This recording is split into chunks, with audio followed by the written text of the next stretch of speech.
resume my speed reading, but thank you for that, Jennifer. I guess that gives me a little bit more optimism. Always look on the bright side. I should remember that. All right, Senate Bill 2135 is a Human Services Report on Department Quality by July the 1st, 2022. It's primarily aimed at the Medicaid program. I believe that it's essentially a mandatory component of what CMS is now requiring. It will be aimed at Medicaid. It possibly might include quality strategies for the aging department, behavioral health, and or developmental disabilities. So we shall see. 2161 is aimed to provide an annual registry of mental health providers and daily mental health bed management reports to, I think, it's aimed at helping the state hospital and other sort of acute, especially acute treatment providers have some idea of what the capacity is in other areas of the system to facilitate discharges. Since it, to some extent, the best care in the world is unfortunately not necessarily all that you need to be finding if you then want to transition that person to a less restrictive setting, a more community engaged setting, and the information on where that might be is not readily available. This bill also includes a legislative mandates management study on expanded behavioral health services, including 1915I implementation, capacity and utilization of the state hospital, that mental health provider registry, behavioral health bed management system, and implementation of the recommendations of the 2018 HSRI North Dakota Behavioral Health System Study. I will highlight one bit of this that may seem small. The capacity and utilization of the state hospital was a topic of discussion during the DHS budget bill, to the extent that there is some wariness over major reorganizations as to how the state hospital does its performs its duties. They have put forward at this point some options that have not been taken up by the House Human Services subcommittee, the appropriations subcommittee, on building a new hospital to update the physical plant and also then alter some of the bed capacity organization with a reduced amount of beds in Jamestown, but an additional satellite facility out in the Dickinson area to better serve the western part of the state. I think that having some experience with trying to access mental health facilities for clients out in Williston, that would be on the state's dime because of indigency. Having that additional capability in the western half of the state would be very helpful and a very good set of services for the target population of our commission. And I'm hoping that that piece in particular is fully explored. We see something like that for perhaps the next biennium. And then SB 2179 is a legislative management study, shall study telehealth cost services and reimbursement options, beginning with behavioral health. That's really been a point of emphasis during the during the pandemic time, expanding telehealth options. I believe I've seen some of the numbers that Rosalie Etherington put out from the Field Services Division about their numbers of telehealth appointments and service provision, something like quadrupling over the past year from what it was even the month before, in February 2020. So I think hopefully that will be an important component of how services are provided going forward because of the sheer ease of use for our rural state. So I'm hoping that that study goes off and yields some results. Now that I'm finished speed talking for 15 minutes, does anyone have any questions?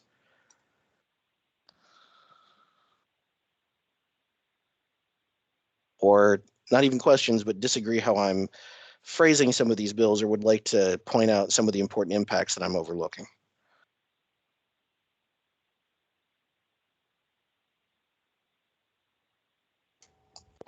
Dan, this is Jake. I just wanted you to know that one full-time FTE that was added to the Aging Services Division, that one will be funded by MFP capacity building dollars for the. And Jake comes through for us all again. Okay. Yeah. And I should probably emphasize that because we're in the middle of the legislative session and some of what I'm working for is information that was publicly provided, in some cases weeks or as much as a month ago, everything is fluid and there is the possibility of change. Yeah. Especially because Jake has done a fantastic job of, going through the MFP grant proposal process. And how is that going with the submission of everything, Jake? Great question. So, not to put you on the spot, I'm sorry. Well, no, CMS keeps, we had submitted a formal request for one project and they rejected it.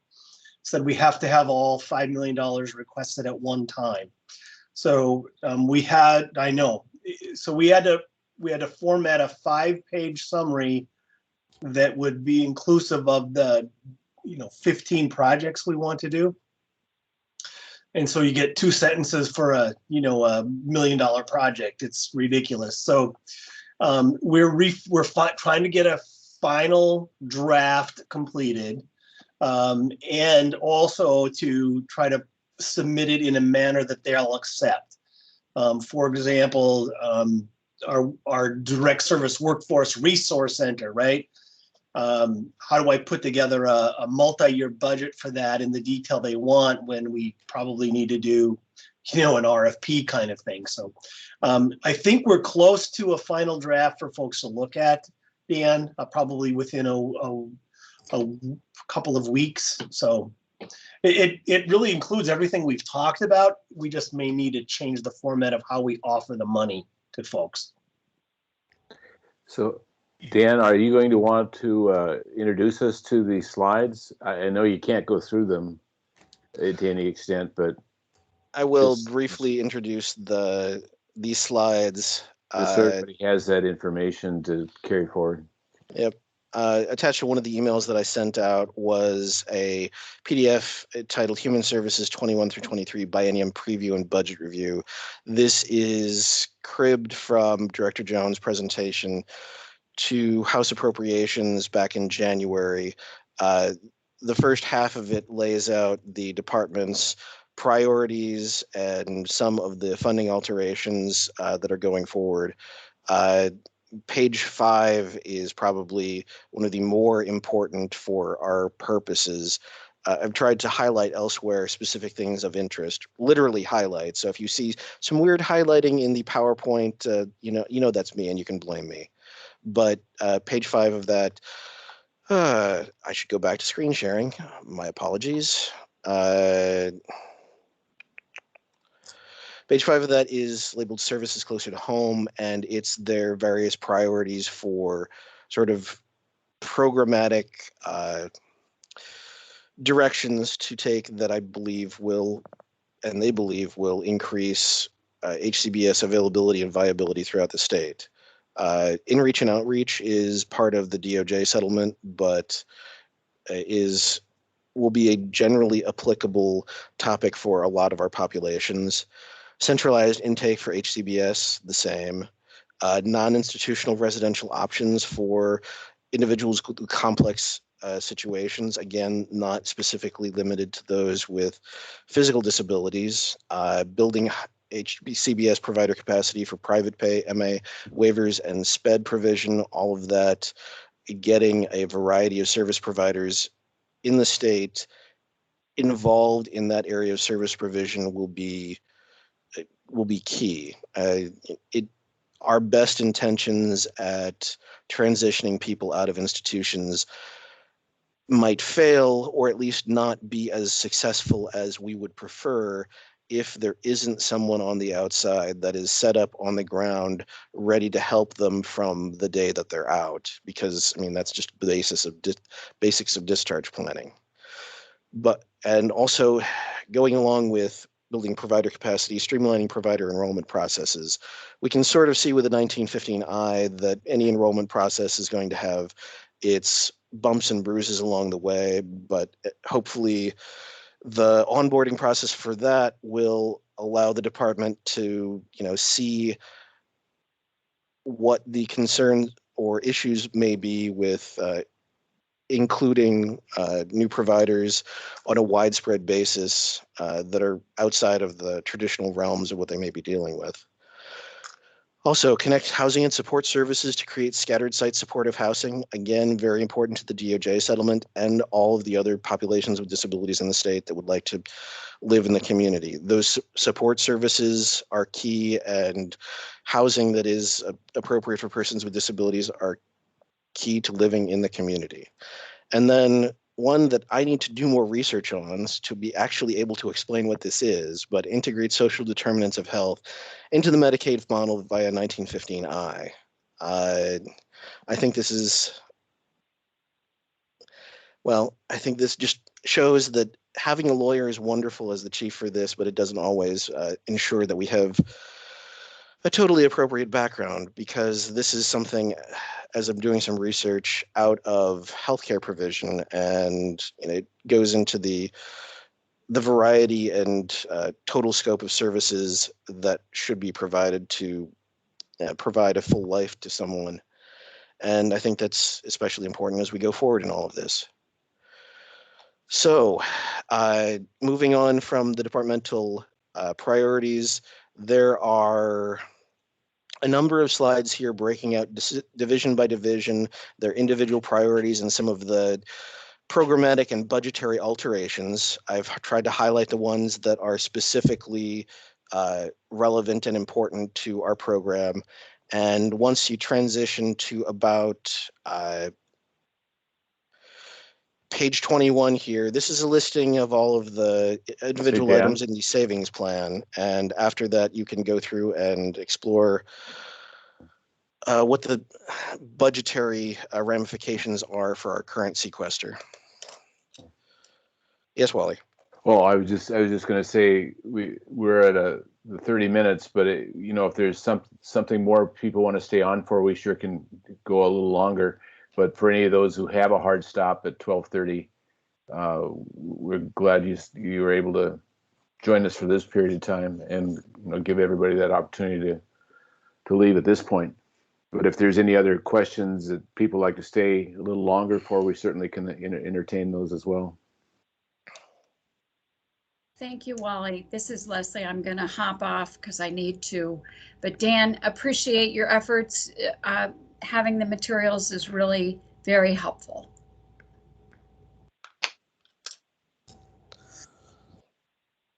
Thanks, Leslie. Thank you, Leslie.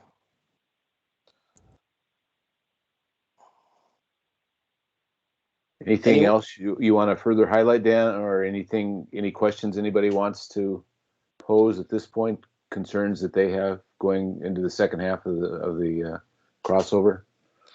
Well, I mean, we're at the point at which we can discuss in the department's budget how they're making choices. I mean, I think I've heard it expressed, and I should probably echo the sentiment that some of their strategic communication has not been ideal. You can see from the budgetary numbers where their priorities have been, and it is perfectly understandable that they've been trying to decrease the amount of strictly state general fund spending that they're doing on items. Unfortunately, that I must say sort of disproportionately impacts this particular area of their spending. And, it creates, in some cases, clear winners and losers where there are programmatic changes that they would like to make that increase in budget amount rather than have a 15% sequester.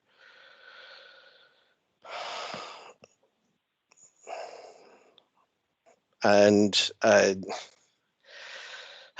I know that there have been some particular individuals that have seen budget impacts, and thankfully some of those have been resolved in a positive way. The Sills had their state funding restored from an error, but I mean, it just highlights, those are some of the partners that you would hope the department, I would think, is hoping to work with going forward in expanding service provision. And to start off the biennium by saying, we're going to cut your budget and significantly, even with the best of intentions, is a difficult message to swallow. And since these budget numbers didn't come out until they were actually in committee, I think that perhaps that strategic communication could have been done a little bit better.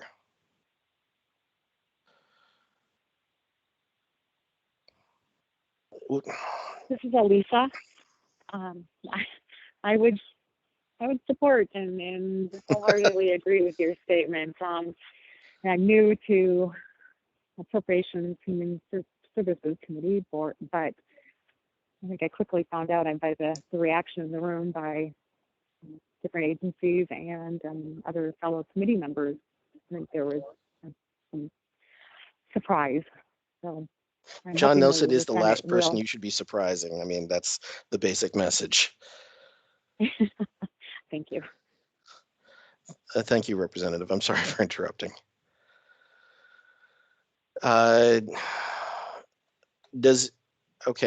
Do people have the stomach for an extended discussion of the savings plan here? Are there particular budget areas that you would like to go through? I tried to bring in, and let me share again, here's the long-term care walkthrough that has a couple of numbers on here that are of particular interest to individuals on the call. I know that the changes made to the autism voucher and waiver were surprising to many involved, and there's ongoing discussion about that. I mean, here is a breakout that was provided of some of the savings plan, and autism waiver and vouchers included in that. I know that the provider inflationary increases here that are shown as an addition to the budget are actually, it's a lower inflationary increase than state government is talking about giving to employees. I personally am grateful to be receiving said inflationary increase, but I can understand that everybody would like to keep pace with inflation, and it is somewhat concerning. Here is the DD budget. Some of the, which I emailed out something that is a summation of some of the budgetary changes, and I know that the rate adjustment for ICF residential and day habilitation of $11 million under DD was somewhat of a surprise to providers. And again, I'm not sure that was a positive call in terms of strategic communication not to have that communicated before this got into committee. But my understanding is everyone is discussing this going forward. Again, this is a breakout of the developmental disabilities budget, and that 11.1 is seen here. Here's behavioral health, one of the places with increased spending where we can see the $9 million to the SED voucher. And here is one of the biggest cost drivers for the $100 million that's added to the department's budget this biennium, which is program changes in technology. Some of this is federally mandated, but you can see that there is, looks like $88 million worth of continued program changes on essentially the IT side of things.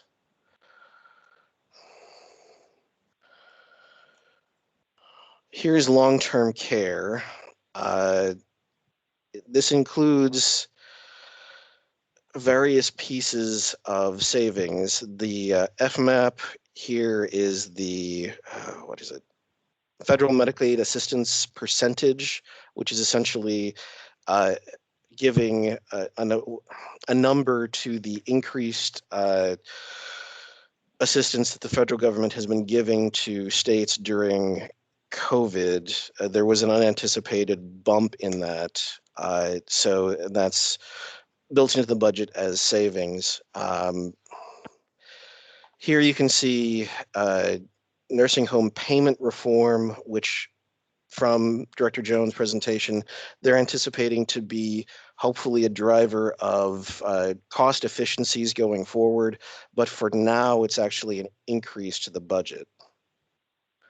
You can also see that autism waiver and voucher funds are projected to be a savings to the department, and also $5 million out of basic care. But there's 37 pages of information for people that want to go through it. Are there specific areas that people wish to dive down on? And I will admit that most of the people on this call in their specific areas will have a much better grounds for discussion than I do. Anyone? Roxanne? Carlotta? Bruce? Dan, this is Bruce, and thank you very much. Bruce Murray with the North Dakota Association of Community Providers. And I just wanted to highlight one area that we're going to be focusing on in the Senate. First, among all the others, is the restoration of the Section 11 funding, somewhat informal supports and services for people in employment and residential. These are people who would have been eligible for the ARC lawsuit back in the 80s. Actually, a couple of the recipients were at one time living at Grafton. But the elimination of these services, which have only averaged $7 per person per day, is probably not a good priority, even though, as you said, it's very attractive because it's pure state money. Since the service is being done at a loss, we're going to make the argument to the Senate that we didn't make to the House, that providers are more or less offering the match ourselves. So it's a small dollar item, but very important. Thank you, Bruce. I know that we've had that discussion, but I apologize. It's something that I perhaps should have spent some time on for the larger group, because it's not an area that I knew much about before we had our discussion, and is a good general educational piece. My apologies. I didn't acknowledge Janelle or Josh or Lorena. If anyone has something to, if any one of you have something to contribute, my apologies. Please, the floor is yours if you wish it.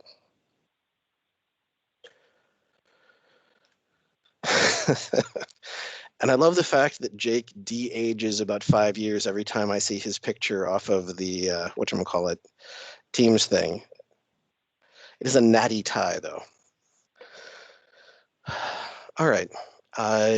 Well, right now we're at 12:41. We said we'd take half an hour. I'll count this as holding myself as close to that as I possibly can. If anyone has any comments that they'd like to, if anybody has any topics that this has brought up that they'd like to further comment on or have discussion on, I believe that that would be more than appropriate for our next meeting. I know that all of the budget numbers that we're talking about are right now written in sand. They'll go through the Senate, they'll go through conference committee, but I think that the topics that may or may not, the numbers that may or may not change are good for people to have out there, and I will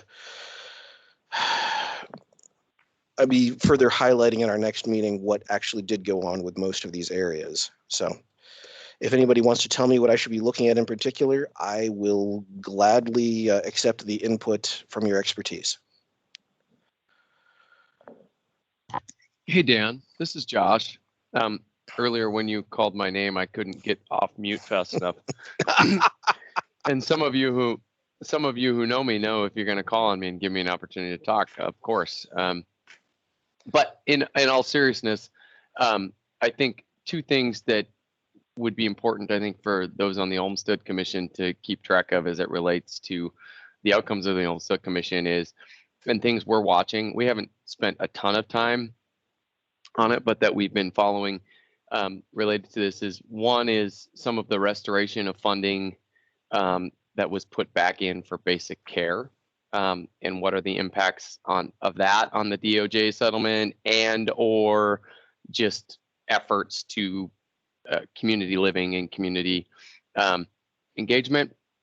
And then the second one would be related. You referenced the increase, the quote unquote short-term increase in the nursing home payment structure. As we've dug deeper into that issue, I think it's important to know that while there is a transition that should happen, there is no set date or end date on when that transition happens. So while the effort is good, they haven't set the date of when this transition will happen. They haven't said it's going to be 5 years. It's kind of open-ended. And so the process, the policy side of it looks good, but without that end date, there are potential implications that, again, could impact dollars that could otherwise be used for home and community-based service efforts. So just two things that I thought worth flagging, not that you didn't cover them, but just to kind of shine a little bit of a spotlight on that I think would be important as the Senate takes this up. And putting numbers and dates on something generally will provide more of an incentive than having an open-ended policy goal. I think you're absolutely right.